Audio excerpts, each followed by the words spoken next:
Yo tout le monde! Quoi, comment ça je retourne ma veste? Mais n'importe quoi, moi j'ai toujours dit que les Russes ils allaient faire quelque chose dans cette Coupe du Monde. D'ailleurs on va y revenir aujourd'hui à l'éclatante victoire du favori de cette Coupe du Monde, la Russie. Et on va aussi parler de la Croatie qui a peut-être vaincu ses vieux démons en battant le Danemark au tir au but.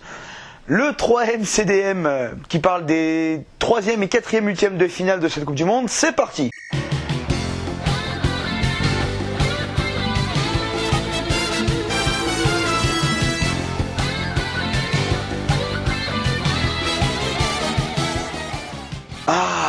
La mère patrie qui gagne comme ça, qu'est-ce que c'est beau. Blague à part, en dehors de l'accoutrement que j'ai mis spécialement pour cet épisode-là, l'Espagne s'est fait piéger comme... voilà, elle a fait 4 fois le même match, sauf que une fois ça n'a pas bien marché contre le Portugal, une fois ils avaient galéré contre l'Iran, et là, ils se sont fait avoir quoi.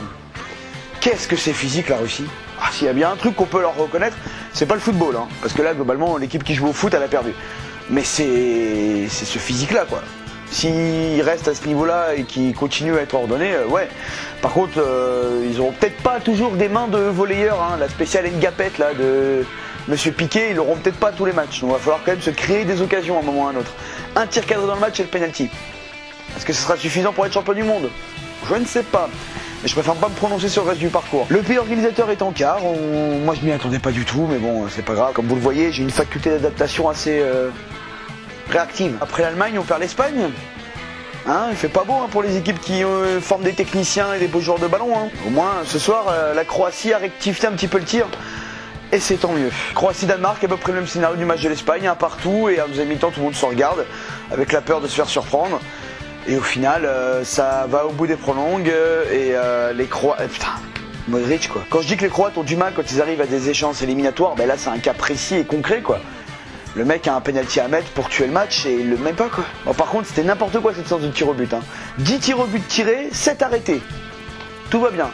Le petit Schmeichel là qui montre que il est au niveau de son père au niveau international maintenant.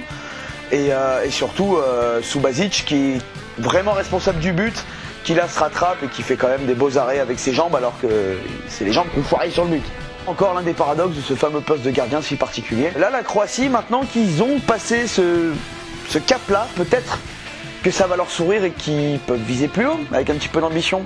Quand on voit ce qui se passe dans cette Coupe du Monde, rien n'est perdu. Demain, le Brésil. Est-ce qu'ils vont tenir leur rang? Attention, Mexicains. Je sais plus quoi dire, moi, de toute façon. Mes pronos, là, depuis le début des huitièmes de finale, c'est n'importe quoi. Cette Coupe du Monde, c'est n'importe quoi. Moi, je vais me mettre russe, je vais aller m'installer en Crimée. Peut-être un peu borderline, celle-là, non? Et puis, voilà, on va continuer gentiment à suivre cette Coupe du Monde. En tout cas, on s'éclate, et puis les surprises, ça alimente quand même bien le football. Je vous fais des bisous, je vous dis à demain. Ciao!